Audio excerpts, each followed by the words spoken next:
las malas y sobre todo por las buenas razones, todo indica que la elección del próximo domingo tendrá una participación abundante, quizá una de las mayores que se hayan visto en la historia de las elecciones mexicanas. En unos minutos más concluirán las campañas que definirán en muy buena medida el futuro del país. El próximo domingo, millones de mexicanos decidirán lo que sucederá en este país en los próximos 6 años. Distintos proyectos, distintas realidades, un solo país. Esto es 18 en la mira. Bienvenidos, comenzamos.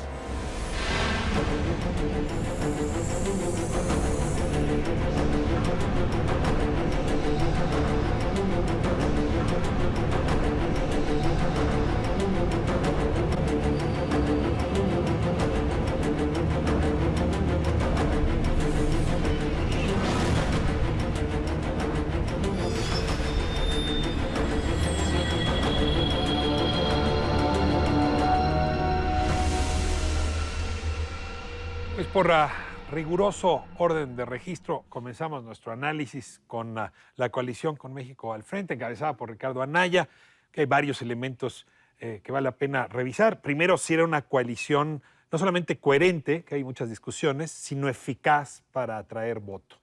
Llevó gente de la izquierda, gente de la derecha, los puso alrededor suyo, Ricardo Anaya, y sin embargo parece que no supo lucirlos en su momento. Nos encontramos con un candidato solitario, sin coalición y sin frente. No sé si gravite tanto el tema de la coalición como el hecho de que se haya ganado la candidatura como la ganó.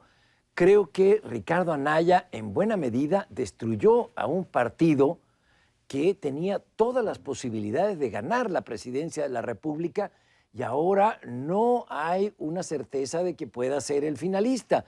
Es decir, la forma en que desplazó a sus contendientes adentro del PAN, la forma en que se hizo de la candidatura presidencial, creo que fue dañino para Acción Nacional. El PRD, por su parte, se ha desfondado, ya prácticamente todos los expresidentes están con Morena, y el tercer partido de esa coalición, Movimiento Ciudadano, está viendo la hora para correr a donde López Obrador. Yo creo que, el problema es que ese tipo de estrategia que le pudo haber funcionado para tener la candidatura del PAN, la siguió utilizando Anaya en el resto de la campaña y eso es quizá lo que terminó por hacerlo a un lado. Cuando uno se acerca a los candidatos, hay quienes por estrategia, López Obrador no entra en medios, y hay quienes pues deciden que, como el caso de Anaya, que él puede girar solito, que él puede manejar su propio lenguaje y su propia estrategia de aislamiento en una situación en donde de repente él queda aislado no solamente del resto de los perredistas o de la gente de Movimiento Ciudadano, sino de lo que podría ser una base social que lo pudiese impulsar. Yo creo que el problema radicó no en cómo tomó la candidatura, sino cómo finalmente manejó una campaña que, si bien pues ahí lo tiene peleando una posición importante, lo cierto es que nunca pudo prender como un candidato de un frente ciudadano mucho más amplio. Sí, yo creo que, coincido con Pablo, contigo, pero el problema fundamental de Ricardo Anaya no es solamente que lo fue, cómo se hizo de la candidatura. Ni siquiera creo que tampoco fue en sí haber decidido ir por un frente. Parte de los problemas que tiene Ricardo Anaya de deserciones fuertes del PAN devienen de que el PAN se va a quedar con la mitad de las posiciones que podría haber tenido en una coalición diferente o yendo incluso solo a la elección. Va a tener probablemente el PAN, no es descabellado que tenga quizás menos diputados de los que tuvo en 1988.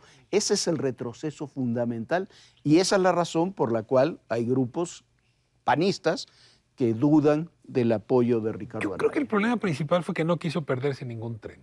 Es decir, por un lado, tienes un individuo que para quedarse con la candidatura, Ricardo Anaya, logra el frente, porque además el frente solamente podía producir a Ricardo Anaya como candidato, Margarita Zavala no cabía, pero no tuvo la capacidad luego de presentar a esos cuadros de Movimiento Ciudadano, del PRD, del propio PAN, en una suerte de coalición aceptable. No fue capaz de presentar un gabinete, que yo creo que ahí es donde queda derrotado.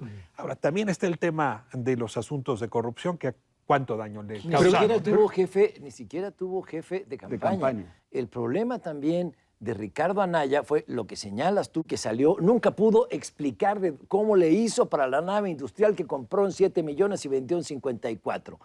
Era me parece- una candidatura de Guanajuato disfrazada de centrista. Y yo creo que ahí es donde estuvo buena parte del fracaso. En el caso del PRI, se vuelve a dar una ambigüedad. Un candidato que se antojaba interesante, preparado, la verdad, bueno para el debate, conocedor de los datos, un profesional, por lo menos de la función pública y también de la política de José Antonio Meade, y un partido con el que arranca herido. Creo que ese es el problema de José Antonio Meade. Sin embargo, creo que es el más preparado de los 4. Coincido contigo. Pero tienes ahí lo que dices, hay otro problema también.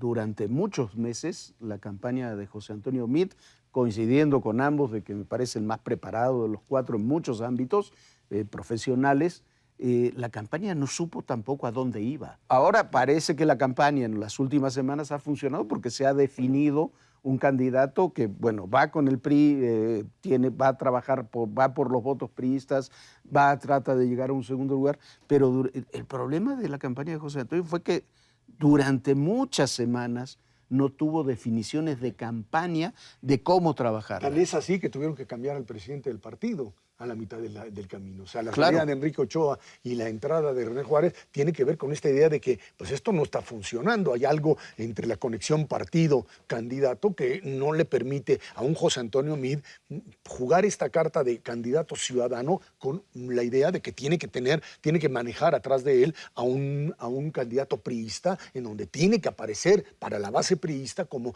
totalmente creíble. Yo creo que este es uno de los elementos fundamentales. Y en el caso de los gobernadores, el problema es que los únicos gobernadores que se fueron a la cárcel o que están persiguiendo son aquellos en donde hubo alternancia. O sea, vete a saber que hubiese... No, pero los hubieras quitado antes. Está bien, pero es que tendría que haber quitado... No sabían, Duarte no sabían y a Borges, que iban a los perder. quitas. Ahora, la No tragedia sabían es que si no no pierden, no los meten. No respetaron el PRI una vieja regla. Y la vieja regla es que una vez que había destape, el candidato mandaba sobre su campaña. En los peores momentos de autoritarismo priista, había destape y López Portillo le dijo a Echeverría, ay, nos vemos. De la Madrid le dijo a López Portillo, ay, nos vemos. Es decir, esa es la lógica. Cedillo le dijo a Salinas, ay, nos vemos. Y aquí Meade no tuvo la posibilidad de decirle a Enrique Peña Nieto, ay, nos vemos. Y hay que añadir también algo que no supieron procesar. Es muy fácil decir, vamos a poner un candidato ciudadano con un partido histórico como el PRI para que... no es tan fácil de procesarlo, no es tan sencillo de ¿Se procesarlo. equivocó el candidato al presidente, dices? Yo creo que No, yo creo que se equivocaron de procesar lo que eso significaba, lo que eso quería decir y la actitud que tenía que tomar. Entonces, el candidato Meade, ante el PRI, ante el presidente, ante los distintos factores de poder, ¿querías vender un candidato independiente o querías vender un candidato priista? Y el otro Cambiaron me a parece- mitad del camino. Yo creo- Cambiaron a y mitad el- del camino. Y el otro elemento que creo que es importante es el gobierno de Enrique Peña Nieto consiguió lo que nadie había logrado, que era el Pacto por México, esta posibilidad de llegar a acuerdos PRI, Sí. PAN, PRD, etcétera. Y de repente lo que pudo haber sido un acuerdo para garantizar que la fuerza política que triunfara de una o de otra manera generara un modelo de continuidad. En el pleito interno priistas-panistas le abrieron el camino a alguien que simple y sencillamente va en contra del interés principal que debía haber sido la continuidad del propio modelo. Ahora, es y ahí cierto, y yo creo que aquí vale la pena verlo, incluso con la dinámica de las encuestas, hay un momento en que el PRI decide ir por Ricardo Anaya, contra Ricardo Anaya. Así es. Los expedientes, el uso de la Procuraduría. Más que López Si Obrador. uno revisa, ese es el momento en que López Obrador despega. Es decir, si alguien le puso el columpio, lo dices bien, a López Obrador, fue el PRI en su ataque, no al puntero, sino al segundo lugar. Es una cosa increíble. Así Voy es. por el segundo a ver si con eso le pego al tercero. Porque- Pero ahí fueron los dos, fueron Anaya ahí y es. fueron el PRI y Meade El en su huevo o la campaña, gallina, ¿quién fue el que primero? comenzaron a pelearse por el segundo lugar y lo dijimos aquí casi desde que comenzamos el programa. O sea, si van por la medalla de plata, alguien va a ganar la medalla de plata. Sin embargo, ahora tenemos a un López Obrador que muchos dan por favorito, pero yo digo que hay que esperar hasta el día de la elección porque falta votar. Y los conglomerados sociales contemporáneos suelen darnos enormes sorpresas. A ver, pero para saltar un poco de la campaña de Meade a la de Andrés Manuel, hay un punto que es fundamental. Hemos hablado de Meade, habrá que ver, yo creo que la esperanza que le queda a Meade es transformar el voto útil en votos a su favor y la maquinaria priista Que existe. que existe. No sé cuántos votos puede dar pesa eso. 3, pesa 6, por pesa eso, 10%, ¿cuánto- no lo sabes. cuánto- no sabemos. ¿Cuánto No lo es? sabes. No lo sabemos porque no se ha puesto a prueba y ha habido estados en 2016 que tenían la maquinaria que no la utilizaron o la utilizaron muy mal. O el Estado de México, que sí jaló. O el Estado de México, donde jaló en condiciones también distintas. diferentes. Ahora, Pero ese es el tema que pone, cuando tú dices, no está decidida la elección. Por supuesto que no está decidida, pero sí también hay que verlo con objetividad, de decir cómo están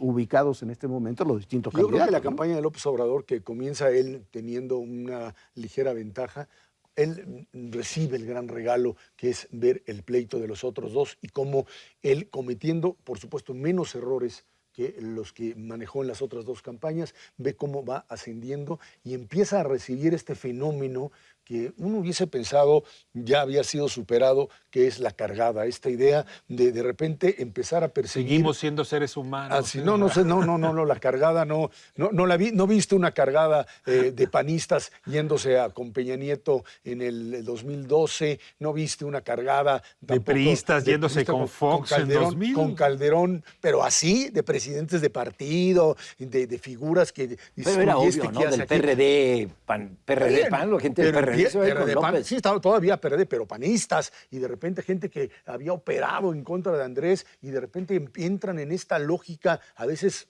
esquizofrénica, y esto empieza a subir y a generar esta percepción de triunfo que para mí me parece que lo que hace Andrés Manuel es simplemente saber leer muy bien el lenguaje del conflicto y tan sencillo como eso. A ver, tener la capacidad de convencer y de generar el conflicto del otro lado de la cancha y no del suyo. Los españoles utilizarían como expresión se la curró. Es decir, queda claro que mientras más tiempo pasa el vino en la barrica, mejor sabe. Y este sí es un candidato que se presentó por tercera ocasión, eso vale, y que logró ir subiendo por lo pronto de la primera elección a esta. ¿Por qué? Porque hay equipo. O sea, lo que se observa en el observador, más allá del carisma y más allá del liderazgo, hombre, se presenta con gabinete. Trabajaron sector por sector, fueron al campo a hablar con la gente, fueron con los empresarios a hablar con la gente. Es decir, fue tejiendo. Cuando nos dimos cuenta, los otros dos no habían tejido suficiente. Yo sí creo que hay más horas de trabajo, para ponerlo en términos claros, no solo liderazgo, Años. no solo Sí, carisma. años de trabajo. hay 4 Hay años años de previos de trabajo donde tuvo la virtud de ir a saludar de mano a cada ciudadano de la República prácticamente. Es Cada decir, municipio. eso es un gran plus en favor de López Obrador, no así de la legalidad. Difiero en que esta vez no haya cometido grandes errores.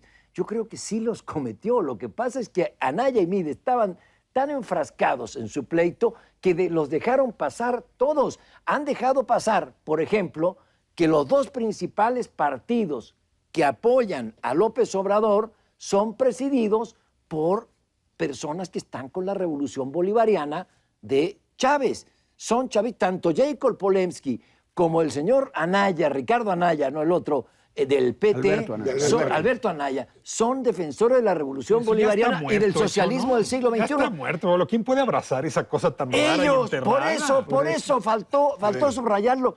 ¿Qué vas a hacer con la economía si tus presidentes de partidos están apoyando a la revolución bolivariana que tiene miles de porcentajes en inflación? Pero nada más, Pablo, yo creo que aquí hay un ingrediente importante que es otra vez este efecto ya de teflón para un candidato como López Obrador. O sea, él se puede defender a Laida Sansores, puede decir que tal o cual, le están enseñando, le muestran ejemplos de corrupción dentro de su propia estructura.